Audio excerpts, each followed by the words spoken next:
So ang vision natin is multiplication, not division, not subtraction, not addition, but multiplication. So sinabi natin, kapag ang church ay hindi lumalago, ito po ay masama.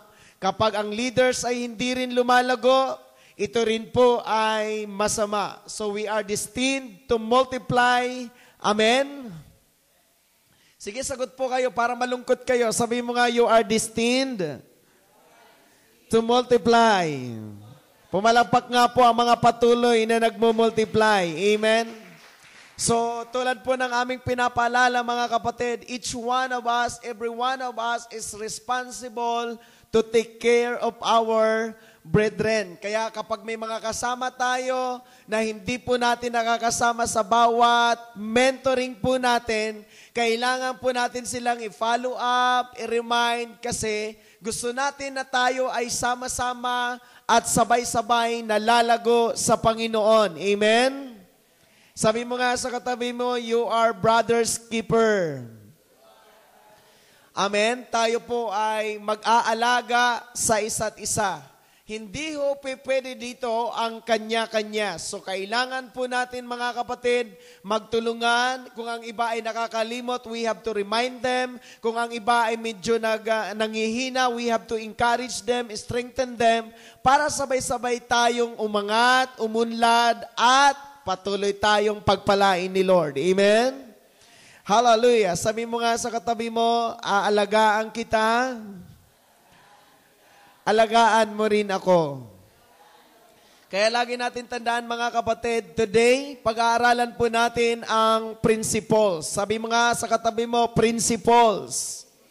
Kailangan makita natin ang mga principles na dapat po natin isulong. Ang sabi po ng Ecclesiastes 10:10, kung ang bakal ay pumurol at hindi ihasa ninuman ang talim, marapat nga niyang gamitin ng lalong kalakasan, ngunit ang karunungan ay pinakikinabangang magturo. Sabi po dito sa English, if the iron be blunt and he do not whet the edge, then must he put to more strength. But wisdom is profitable to direct.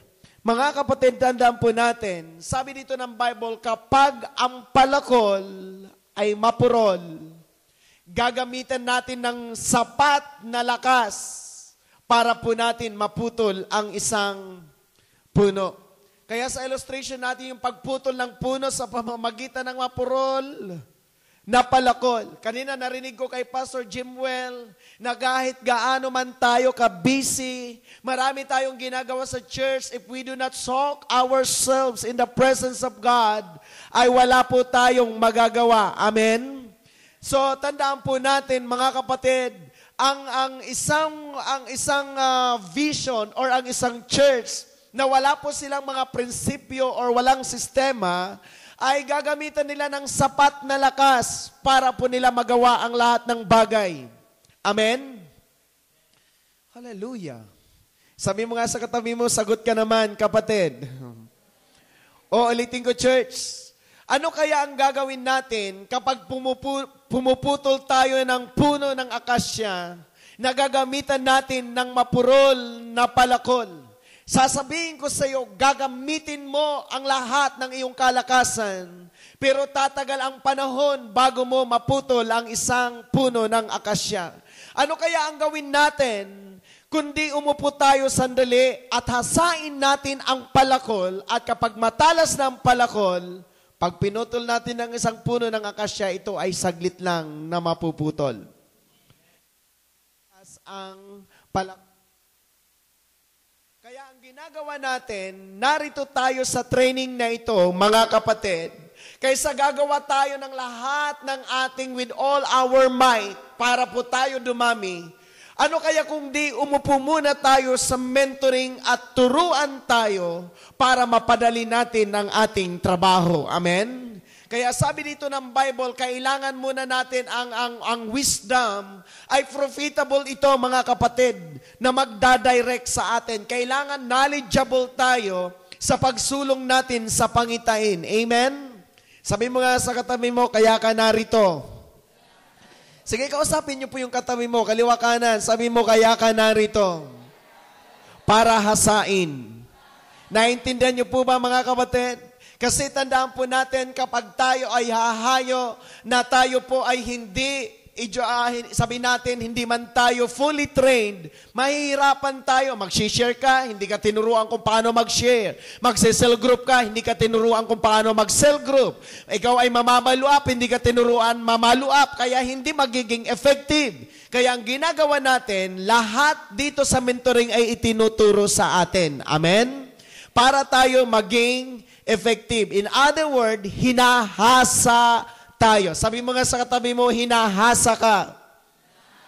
Ngayon, mga kapatid, magpahasa tayo tulad ng sinasabi ko, ano ang gagawin natin habang tayo ay nag-vision casting? Isa lang, 3 bagay lang ang gagawin mo. Una, magyaya. Pangalawa, magyaya. Pangatlo, magyaya. Hinahasa tayo. Ngayon, tingin kayo sa akin, church. Kung hindi kayo mag-a-abide at hindi kayo makikinig sa amin, hindi kayo mahahasa. Kailangan, ngayon pa lang na nagme-mentoring tayo, sanayin na natin ang ating sarili, hasain na natin ang ating sarili na magyaya kasi next na level ng ating pag-mentoring ay tuturuan naman tayo mga luluwa. Kailangan mga kapatid, step by step, matuto tayo at abide tayo para tayo mahasa. Sabi mo nga sa katabi mo, I like that. Kaya tandaan po natin, maganda po yung knowledgeable, mapapadali. Amen? Tandaan po ninyo, ang isang bata, mahirapan siya magsukli kapag wala siyang kaalaman sa math. Ano kaya kung turuan mo muna ang bata sa math? Pagdating sa suklian, madali na lamang sa kanya.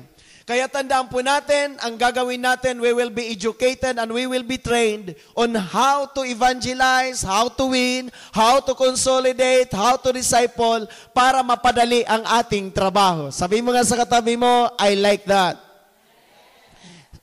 Okay, kausapin mo, sabi mo nga, kaya hinahasa ka. Okay, mga kapatid, B12 principles of 12, ang 12 ay prinsipyo pa yan na kinuha sa Biblia. No one owned this principle. It was originated by God. Sabi mo nga sa katabi mo, by God. Kaya tandaan po natin, ang prinsipyong ating isinusulong ay biblical. Sabi mo nga sa katabi mo, principle of 12. Hallelujah, parang ang hina. Sabi mo, principle of 12. So tandaan po natin, ngayon pa lang na nakaupo kayo, ang ating goal ay makakuha ka ng 12 leaders. Are you here, church? Hallelujah. So tingin kayo sa akin, Ang goal natin, bago tayo yumaon, ang goal natin makapagyaya ka ng 12. Ang goal natin, praise God, makapag-cell group ka ng 12. Ang goal natin, makapag-disciple ka ng 12. Kasi maraming mga nagme-mentor hindi naintindihan. Ano ba talaga ang prinsipyong ating isinusulong? 12. Ang 12 ni Pastor Jimwell, magkakaroon ng kanilang 12 at ang 12 ng tig-12 ay magkakaroon din ng kanilang 12. That is our principle. Ngayon, tingin kayo sa akin mga kapatid. Ngayon pa lang, itanim na natin sa ating isip na hindi ka pwedeng mag-solo. Na pagdating ng panahon, dapat may hawak kang 12. Hallelujah. Sabi mo nga, gusto ko yung sumasagot. Praise God. Sige, palapakan natin si Lord. Amen. Tingin tayo sa Old Testament. Ang purpose sa Old Testament ng principle of 12, bakit may principle of 12 in the Old Testament?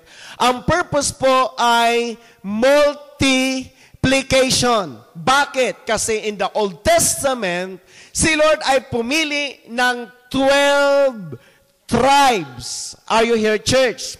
Bakit sinabi kong multiplication? Bakit? Kasi ang isang tribo in the Old Testament, kailangan nilang mag-multiply. Kasi ang tribo, the more na malaki, the more na malakas. Ang tribo, the more na marami, the more na makapangyarihan. Kaya ang mga tribo in the Old Testament, they multiplied. Hindi pwedeng hindi sila manganganak. Hindi sila pwedeng hindi magpalaanakin, kundi ang purpose kung bakit may tribo para lumaki ang angkan. Are you following, church? Kasi in the Old Testament, kapag maliit ang angkan, ikaw lamang ay madaling matalo. O ulitin ko, church, the more na malaki ang angkan, the more it is powerful. Hallelujah. Sabi mo nga sa katabi mo, pagpaparami. Kaya ang purpose, mga kapatid, tayong bawat isa sa atin dito ay magkakaroon ng tig-12. That is our goal. Hindi ka pwede na nakaupo ka lang, lumalaon tayo. Ulitin ko, church, ang ating end time, pagdating ng panahon, may 12 kang hawak na leaders. Ulitin ko, praise God. Pagdating ng panahon, may hawak ka dapat na 12 leaders. Naintindihan nyo ba, mga kapatid? Sabi mo nga sa katabi mo ngayon, wala ka pa. Kaya ngayon, inuunti-unti tayo. Ang hinahasa ko kayo saan? Sa pagyayaya. Salamat sa mga nagyayaya. Pero sa mga hindi nagyayaya, sobra ka, kapatid. Parang tahimik ang mga hindi nagyayaya. Kasi ganito yun, mga kapatid. Kahit tumagal tayo, mga kapatid, sa mentoring, kapag hindi kayo marunong makinig sa amin, nothing will happen. Kaya nga, ang sabi namin sa inyo, every Sunday, isa lang naman kaluluwa dadalhin. Talagang iba, talagang hirap na hirap. Praise God. Bakit kaya?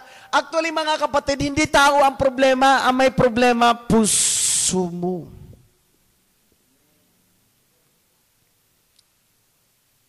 Alam niyo po, ang tao, pwede naman magyaya kahit 10. Kung gusto. Alam mo kung bakit hindi lang nagyayaya ang ilan sa atin? May problema ang puso niya.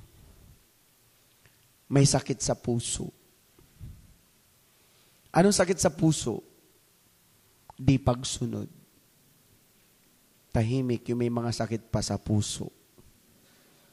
Kasi ganito yun, mga kapatid, ang amin pong pinare-remind sa inyo, paano tayo dadami at paano tayo mahahasa kung ang maliit pa lang na requirement hindi natin nagagawa. Kasi para malaman ninyo, itong ating mentoring, gradual namin kayong ginagawang leaders.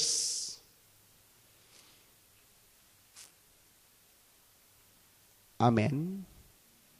Kailangan sa elementary pa lang pag-aralan na natin ang math. Pagdating ng high school, tumataas ang antas ng math. Pagdating ng college, algebra na yan. Tama? Paano kung sa elementary pa lang, hindi mo alam ang 1+1? Titiyakin ko hindi mo masasagot ang algebra. Amen? Sabi mo nga sa katabi mo, kapatid, magyaya, at magyaya. Hallelujah. Amen? Gusto po ba natin talaga dumami? Ulitin ko, church, ha? In the Old Testament, ang prinsipyo ng 12, hallelujah, ay kinuha yan sa 12 tribes. At tingnan mo po sa Bible, lahat ng tribo ay nagpaparami. Kasi the more na malaki ang tribo, the more na marami ang tribo, ito po ay makapangyarihan. Amen? Praise God. Sabi mo nga sa katabi mo, I like that. Sabi sa Numbers 1:18 hanggang 49, and then Revelation 7:4 hanggang 8. Tingnan po natin sa Revelation 4. At narinig ko ang bilang ng mga natatakan. Nasa Revelation po tayo. Sa 1,440,000 na natatakan sa bawat angkan ng mga anak ni Israel. Si Israel na tinutukoy dyan ay si Jacob. Number 1, tingnan nyo ha, 12 yan. Sa angkan ni Judah ay 12,000 ang tinatakan. Sa angkan ni Ruben ay 12,000. Pangatlo, sa angkan ni Gad ay 12,000. Verse 6, pang-apat, sa angkan ni Aser ay 12,000. Number 5, sa angkan ni Neftali ay 12,000. Number 6, sa angkan ni Manases ay 12,000. 7, sa angkan ni Simeon ay 12,000. Pangwalo, sa angkan ni Levi ay 12,000. 9, sa angkan ni Isakar ay 12,000. Pang-10, sa angkan ni Zabulon ay 12,000. 11, sa angkan ni Jose ay 12,000. At pang-12, sa angkan ni Benjamin ay 12,000 ang tinatakan. Nasusundan niyo po ba ako, mga kapatid? Hallelujah! Yung 12, mayroong tig-dudusing libo ang angkan. Yung 12 angkan ng Israel ay may kanya-kanyang bilang na 12,000. Kaya all in all, pagdating sa Revelation, ang mga tinatakan ay umabot ng 144,000. Amen? Kaya maririnig natin yung 144,000 na yan sa ating pangitain. Amen? Okay, tingin tayo. Sa Old Testament, sino po ang mga examples na nag-multiply? Tingnan natin, examples of multiplication in Old Testament. Are you following, church? Si Adam, tingnan natin. Hallelujah. Si Adam, ang sabi po sa Genesis 1:28, and God blessed them, Adam and Eve, and God said unto them, be fruitful. Sabi nga ninyo muna, fruitful. And multiply. Sige, sabay kayo. Be fruitful. And multiply. Tingin kayo sa akin. Inuna ng Lord, hindi sinabi mo ng be multiplied and be fruitful. Nauna ang fruitful. Saka ang multiplication. Kasi kapag wala po tayong multiplier, kahit ano bang tawag natin doon? Hallelujah. Sabihin man natin, 0 times 1,000 equals 0. Hanggat 0 yung nauuna, wala kang imomultiply. Ibig ko sabihin, kung ikaw ay membro ng church at wala ka munang bunga, wala kang nayaya, wala kang nadala, wala kang na-win, at wala kang na-disciples, nothing to multiply. Naku, tahimik talaga tayo. Praise God. Sabi mo nga sa katabi mo, be fruitful and multiply. Example dito, mga kapatid, ang isang puno, tingin kayo sa akin, kapag itanim ang isang puno, ang unang gagawin niya, magbubunga muna. Pag marami mga bunga na yan, mahuhulog ang mga bunga at tutubo uli. Doon pa lang ang multiplication. Amen. Ang nauuna, bunga, bago ang pagdami. Hindi po, ulitin ko, church, ang example, ang isang puno, hindi siya makakapag-create ng mga another na puno kapag hindi muna magbunga. Gusto niyo po bang dumami ang puno? Sabi mo, dumami muna ang bunga. Hallelujah. Praise God. Are you following, church? Kaya si Adam, ang ginawa ng Lord, God bless them. Tingin kayo sa akin, hindi ako naniniwala sa isang taong pinagpala na hindi nagiging fruitful at nagmo-multiply. If you are really blessed, ang unang evidence ay you will become fruitful and you will multiply. Hindi ako naniniwalang sasabihin, ako pastor, blessed ako. May nadala ka bang kaluluwa? Wala. Hindi ako naniniwala because ang bunga ng pinagpala, you will become fruitful and you will multiply. Ay naku po, wala na akong kausap. Hallelujah. Sabi mo nga sa katabi mo, fruitful and multiply. Tama ba? Maniniwala ba kayo sa akin kung hindi pinagpala si Adan ng Diyos, he will not become fruitful and multiply. Baliktarin din natin, dahil pinagpala si Adan ng Lord, he became fruitful and they multiplied. Kaya imposible sa mga mananampalataya ang mga pinagpala pero walang bunga.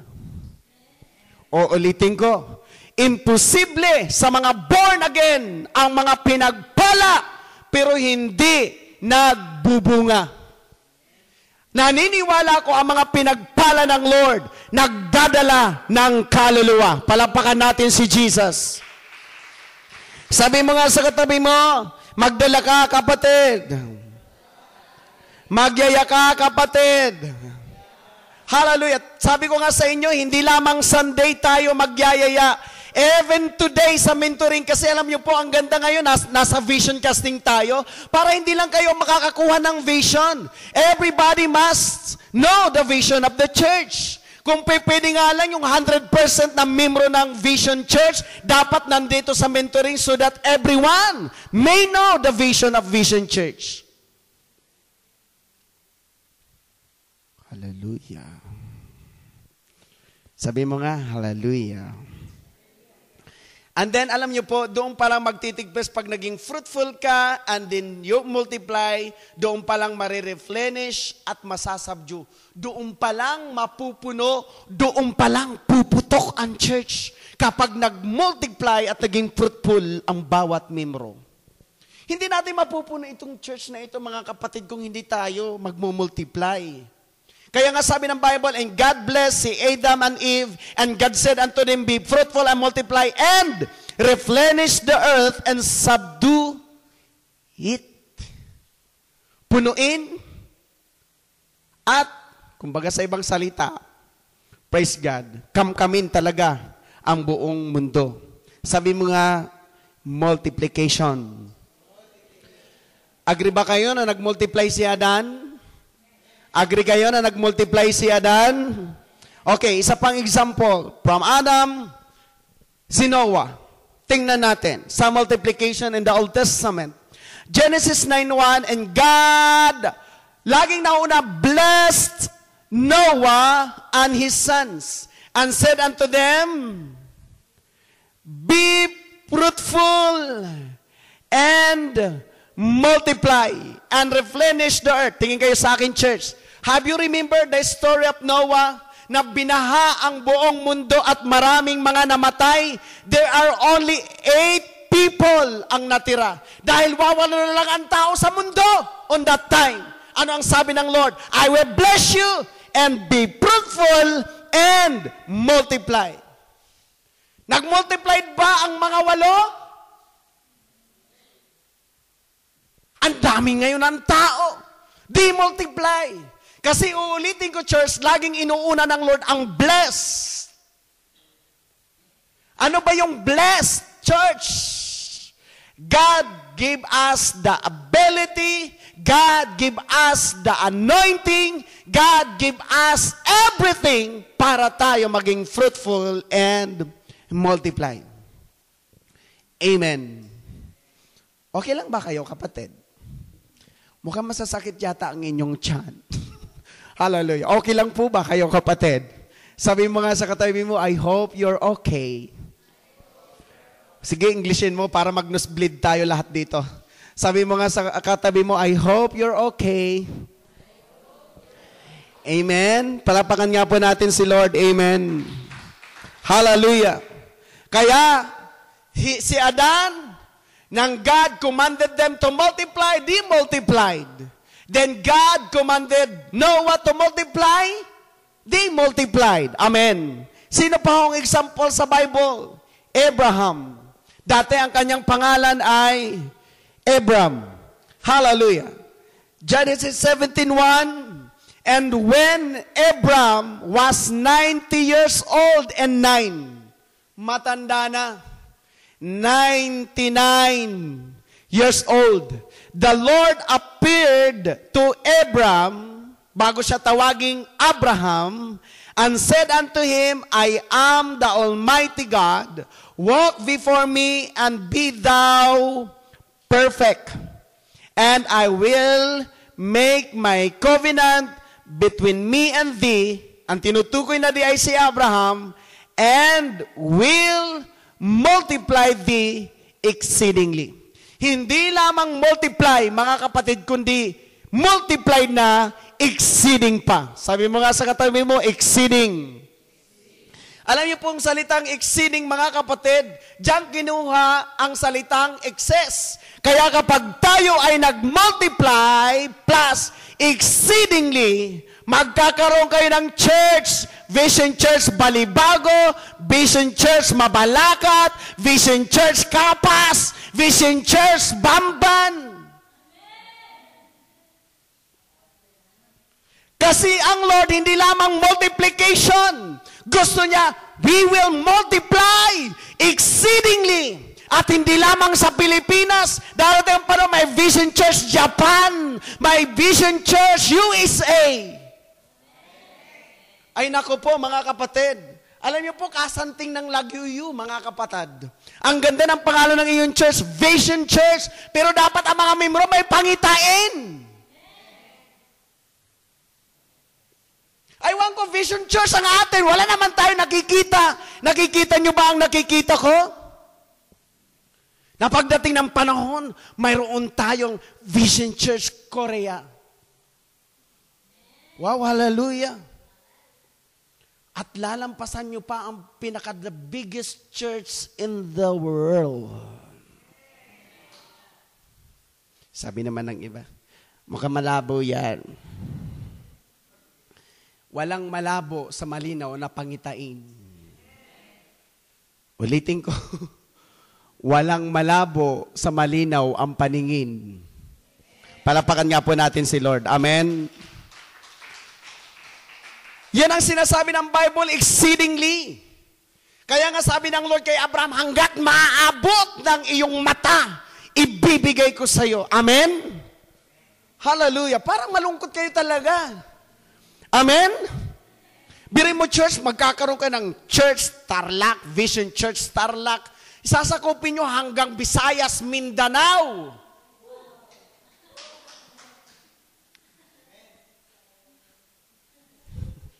Sabi mo nga sa katabi mo, magsisimula yan.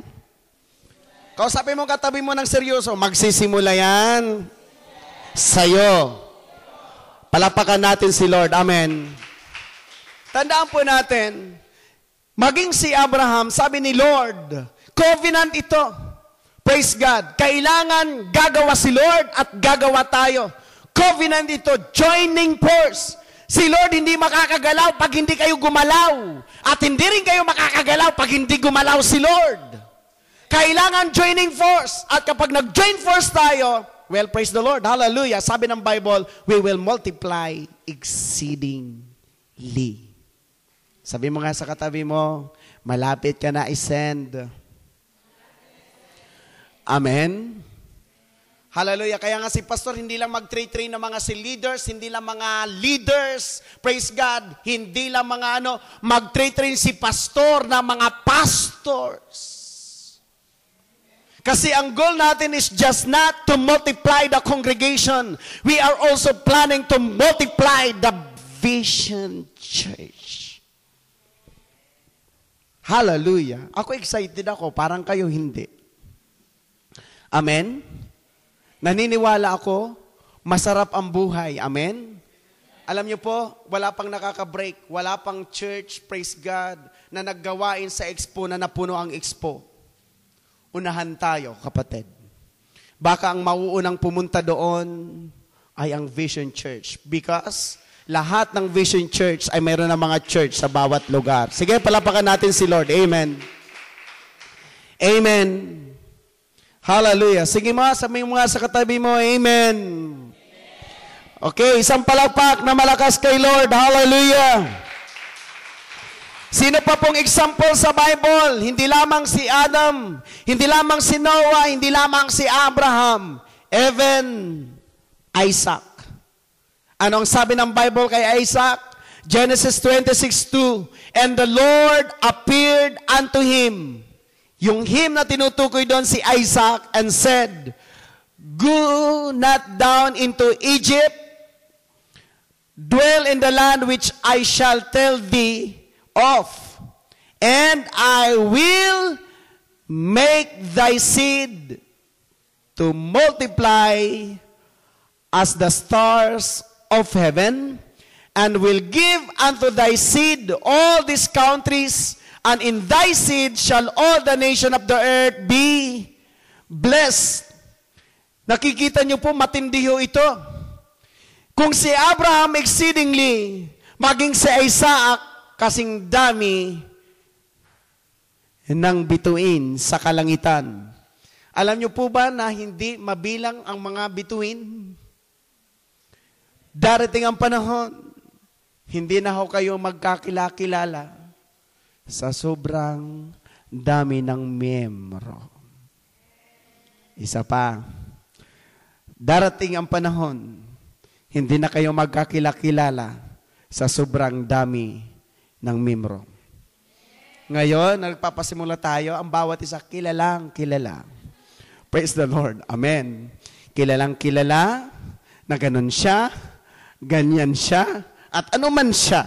Amen. Praise God. Pero ulitin ko, church, kapag dumami na ang Vision Church, darating ang panahon, maging si pastor, hindi niya na makikilala ang bawat isa. Siya kilala talaga ng lahat. Pero ang bawat isa, hindi niya na makikilala sa sobrang dami na ninyo. Amen. Sige, palapakan natin si Jesus. Amen. Sino pa po? Adam, Noah, Abraham, Isaac. At siyempre, hindi mawawala dyan si Jacob, yung Israel. Genesis 35:10, and God said unto him, thy name is Jacob. Alam niyo po bang ibig sabihin ng Jacob? Jacob means deceiver. Sabi mga sa katabi mo, deceiver. Thy name shall not be called anymore, Jacob. Hindi na tatawaging manluloko ka. But Israel, ibig sabihin ng Israel, chosen one.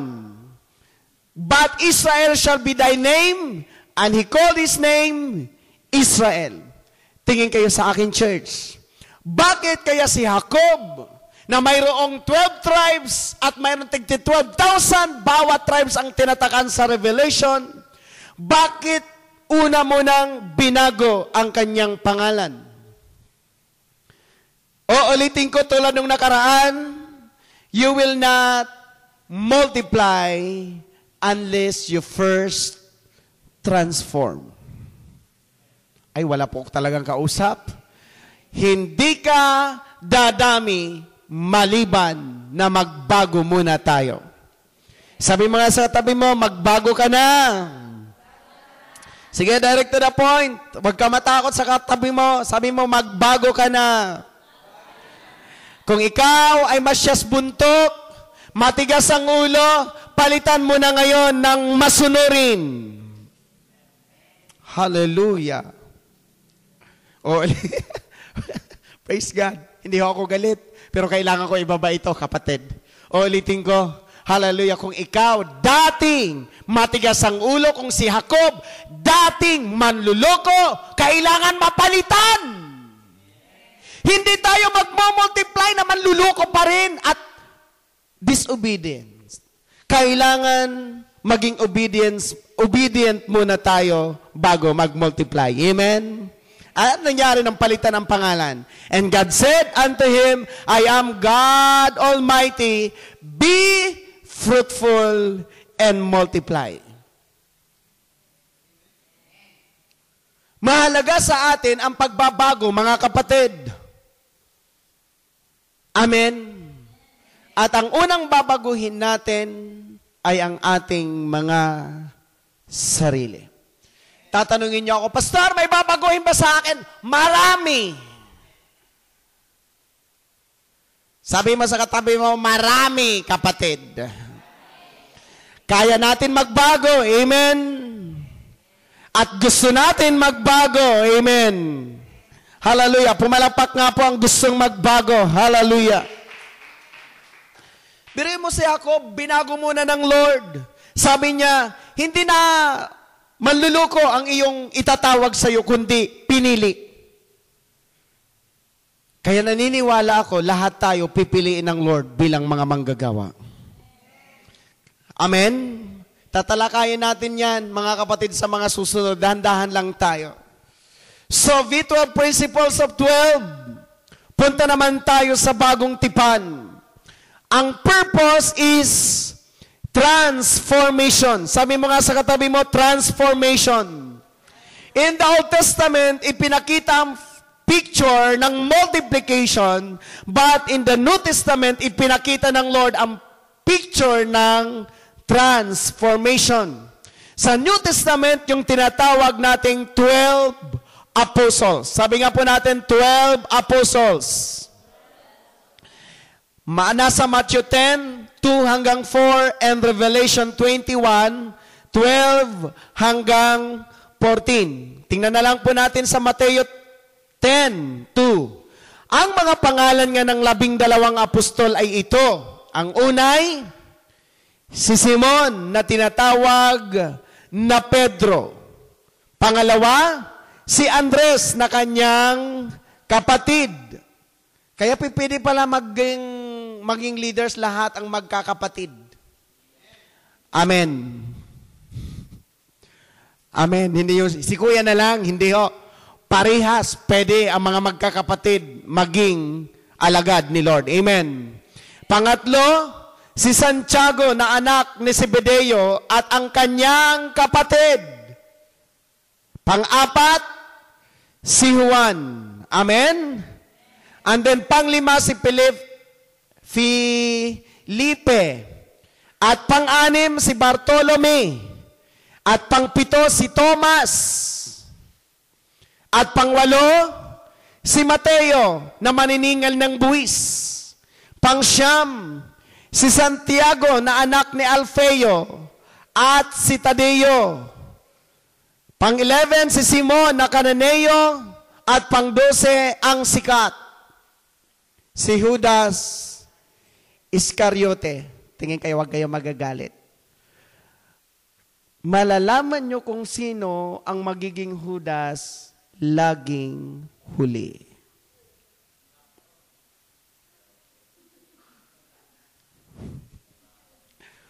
Hallelujah. Bakit kaya si Judas, tingin kayo sa akin, church, bakit kaya si Judas hinuli? Para malaman ninyo tuwing fellowship, kita mo nananalagan ang mga alagad sa Getsemani, wala si Judas, nasaan? Naando nakikipagsapwatan. Alam niyo po si Judas, mga kapatid, kung anong attitude niya? Mahilig din po ito mangupit.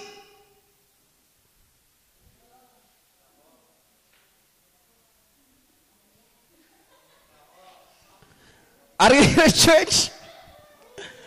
Pero naniniwala ko, walang Judas. Amen. Ulitin ko, ang Judas, laging huli.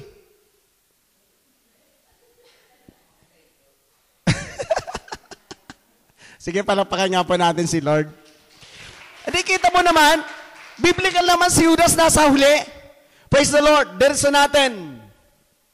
Sa Mark 1:17 Amplified, anong ginawa niya sa nang mapili niya ang 12? And Jesus said to them, "Come after me and be my disciples, and I will make you to become fisher of men. Ano nangyari? Sabi mo, transform. Tingin kayo sa akin, church. From fisherman, naging fisher of men. Tingin kayo sa akin, church. Tingin. Ako, seryoso ako dito. Kung saan ka expert, hindi mo yon aalisin. Itra-transform mo lang ang secular expertise mo into spiritual expertise. Tulad dito sa atin, may mga nagtatrabaho sa housing. Magaling sila mag-sell stock. Para makapaghikayat ng customer. Ngayon sabi ng Lord, gagamitin ko ang pagiging magaling mo mag-sell stock para makapaghikayat ng kaluluwa. Are you getting my point, church? Hallelujah. Tahimik talaga ang mga tao. Amen. Sabi mo nga sa katabi mo, transform. Kaya nang mapili ng Lord ang kanyang 12, He transformed them from fishermen into fisher of men. Sige, palapakan natin siya. Amen. Diretso tayo. Example of multiplication in the New Testament. Tingnan natin ha, the 12 disciples.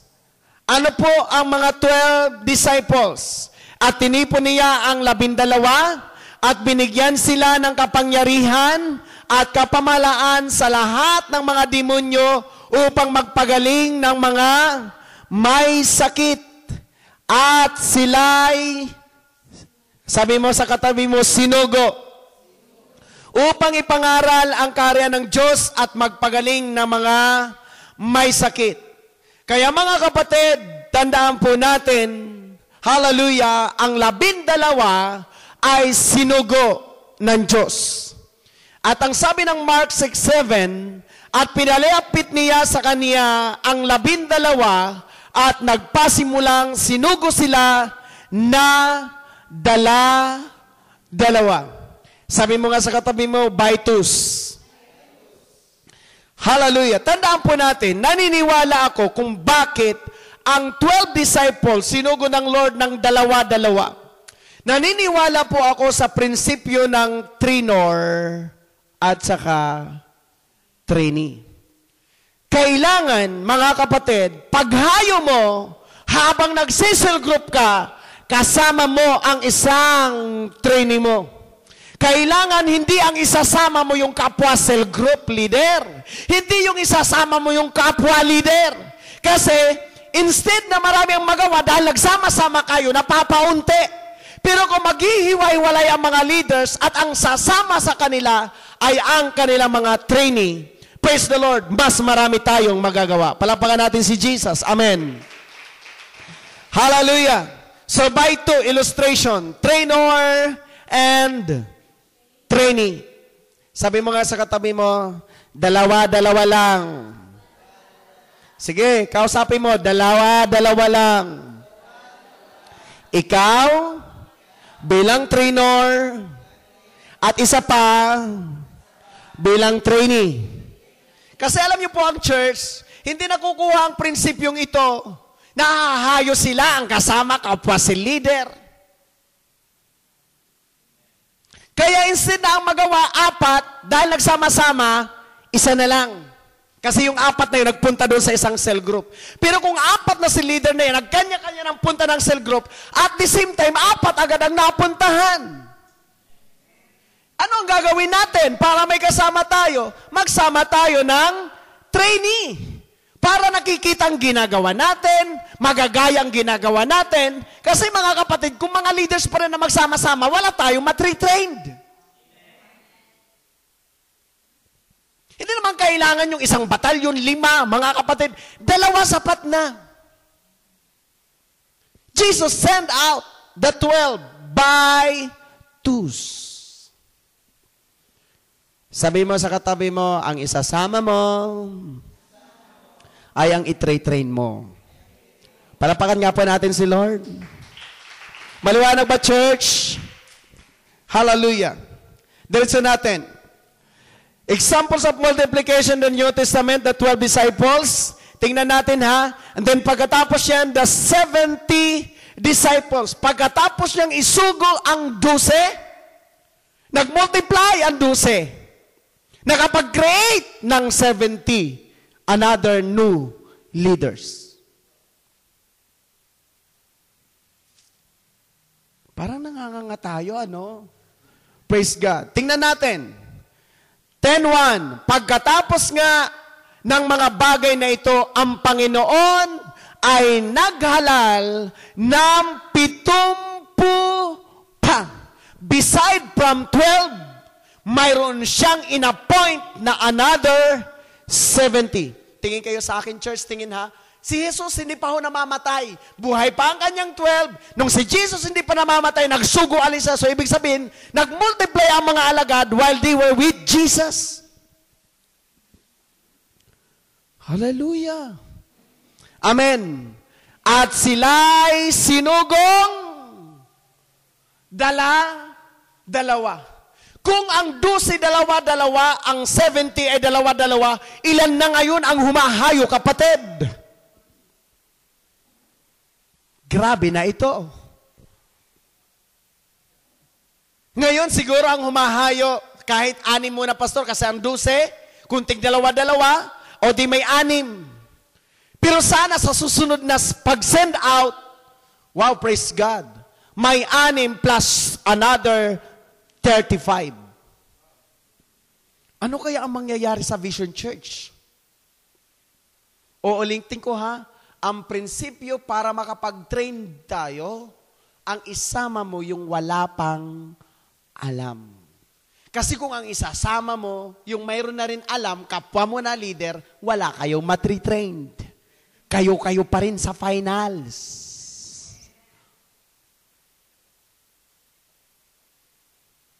Hallelujah.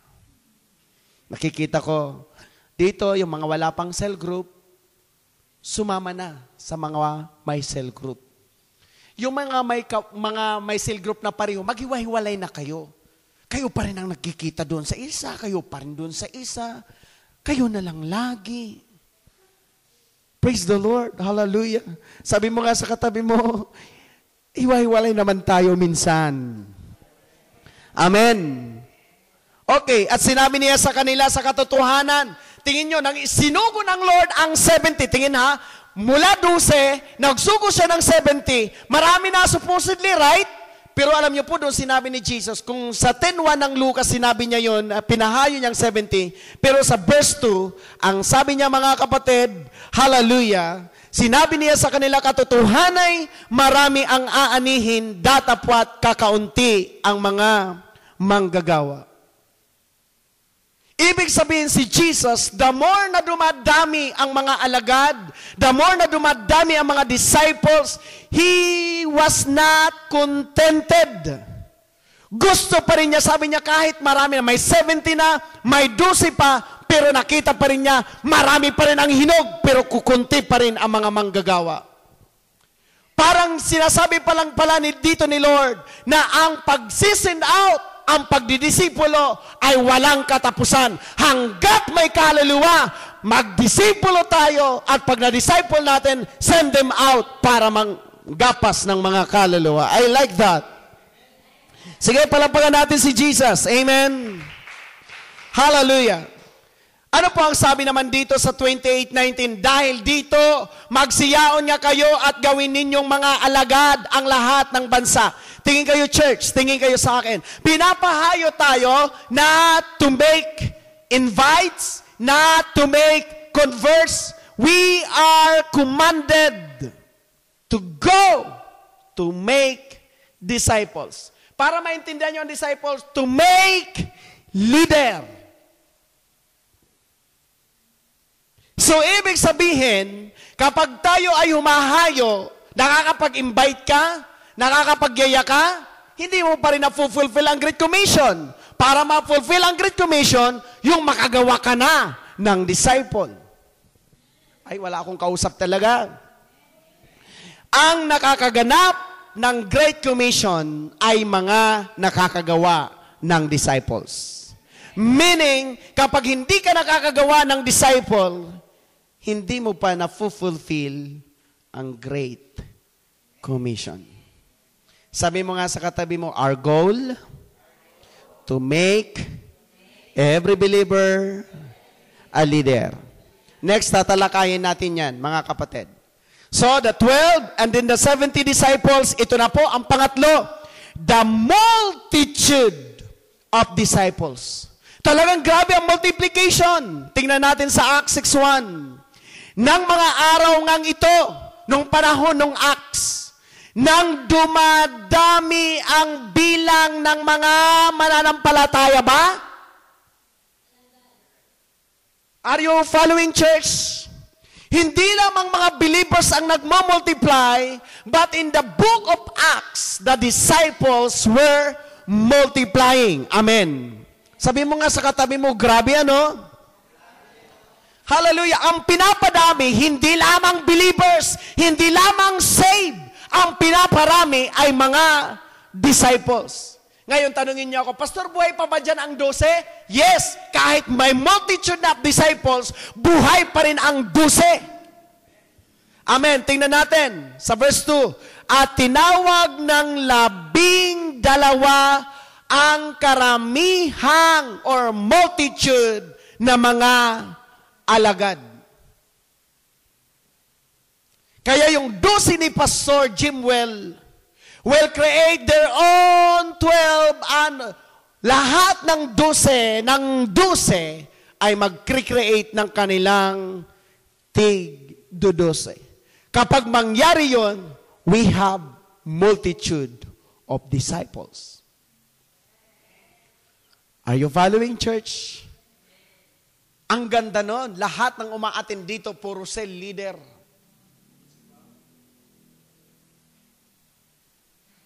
Hallelujah. Sabi mo nga sa katabi mo, magiging cell leader ka, kapatid. Hallelujah. Are you following, church? Kaya sa Old Testament, sa New Testament, marami tayong example na tinilakay. Isa lang ang prinsipyo ng Diyos. 12, at ang 12 manganganak ng 12, at ang 12 ng 12 manganganak ng 12. Wala na tayo, 12. Mabangga ka sa pintuan, 12. Kaya Pastor Jim will focus his own 12. Umabot man kayo ng milyon, ang focus pa rin ni Pastor Jim is his own 12. Amen? Sabi mo, yan ang prinsipyo. Dito sa illustration, ang pastor ang mangunguna at ang mga tupa ang magpaparami. Alam niyo po kung bakit hindi nagmumultiply ang church? Mali ang application. Ang pastor ang nagyayaya, ang pastor ang nag-i-invite, ang pastor ang bumibisita, ang pastor ang nag-aalaga, ang pastor lahat. Tingin kayo sa akin. Tulad ng aking pinapaalala sa inyo, hindi natin maintindihan ang spiritual kapag hindi muna natin maintindihan ang physical. Halimbawa, ako ngayon ay literal na pastol ng hayop at may mga tupa ako dyan. Yung tupa ba, alin ba, para magdami ang tupa, ako ba ang magbubuntis na bilang pastol?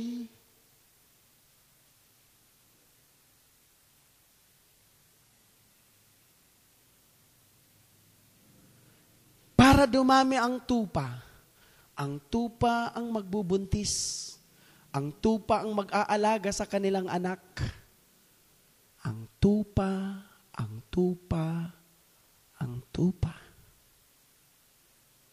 In other word, ang pastor, dapat focus lang siya sa word and prayer. Trabaho ng mga membro ang magparami, mangalaga sa kaluluwa. Kalabitin mo nga ang katabi mo, yan ang dapat. Kasi kapag ang pastor ang mag-i-invite, ang pastor ang magba-Bible study pa, ang pastor ang mag-cell group, hindi lalago ang church yun. Hindi yun ang tamang original na ng Panginoon. Ang magpaparami, mga tupa. Sabi mo, ikaw, wala ako nakitang pastor na siya ang nagbuntis at nanganak ng tupa para dumami ang tupa. Ang nanganganak ng tupa ay tupa. At ang nag-aalaga sa tupa, tupa. Ano ang trabaho ng pastor? Tulad ng sabi ko, ang pastor lamang ang mangunguna, mag-guide, maglilid, pero ang magpaparami at mag-aalaga ay ang mga tupa.